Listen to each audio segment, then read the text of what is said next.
Wann solltest du die Menstruationstasse entleeren? Die Menstruationstasse muss natürlich nicht bei jedem Gang auf die Toilette entleert werden. Durch das größere Fassungsvermögen musst du sie im Vergleich zum Tampon tendenziell weniger oft wechseln. Das kommt aber natürlich auf deine persönliche Blutungsstärke an. Aber wie funktioniert das Entfernen jetzt genau? Der erste Schritt ist das Händewaschen. Bitte wasche deine Hände auf jeden Fall 20 Sekunden unter fließendem Wasser mit Seife gut ab, damit keine Keime, die an den Händen sind, in deine Vagina gelangen, wo sie nicht hingehören.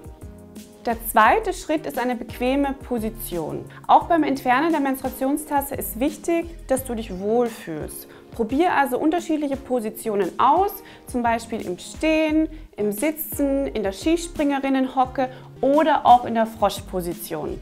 Manchen Frauen fällt es auch leicht, die Menstruationstasse zu entfernen, während sie auf der Toilette sitzen. Schritt 3 ist jetzt das Lösen des Unterdrucks. Hier stellen wir euch 3 Techniken vor. Greife die Menstruationstasse mit dem Daumen, mit dem Zeigefinger und dem Mittelfinger am Bauch, drücke diesen Bauch leicht zusammen und ziehe sie vorsichtig heraus. Die zweite Technik: Fahre mit dem Zeigefinger an der Seite der Menstruationstasse bis zum oberen Rand entlang, löse jetzt den Unterdruck mit dem Zeigefinger und ziehe sie dann vorsichtig heraus. Es kann helfen, wenn du ein bisschen hin und her ruckelst. Absolutes No-Go, ziehe niemals und auf keinen Fall die Menstruationstasse einfach am Ring oder am Stiel raus. Und jetzt die dritte Technik.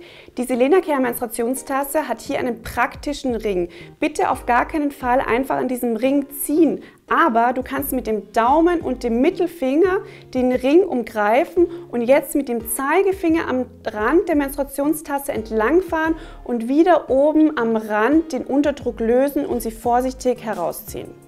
Noch ein Tipp: gerade halten, damit nichts daneben geht. Für Trockenübungen zum Entfernen der Menstruationstasse kannst du den kleinen Becher der Selena Care Menstruationstasse verwenden. Jetzt kommt Schritt 4. Leere den Inhalt der Menstruationstasse, also dein Menstruationsblut, einfach in die Toilette oder ins Waschbecken, je nachdem, was für dich gerade besser passt. Und dann geht es an die Reinigung. Keine Angst, du musst dich nicht vor einem Blutbad in deinem Badezimmer fürchten. Falls du dir am Anfang jetzt noch unsicher bist, dann hilft es, das Entfernen und das Entleeren auch mal in der Dusche oder in der Badewanne zu probieren. Der große Vorteil hier ist, du kannst die Menstruationstasse auch gleich abwaschen.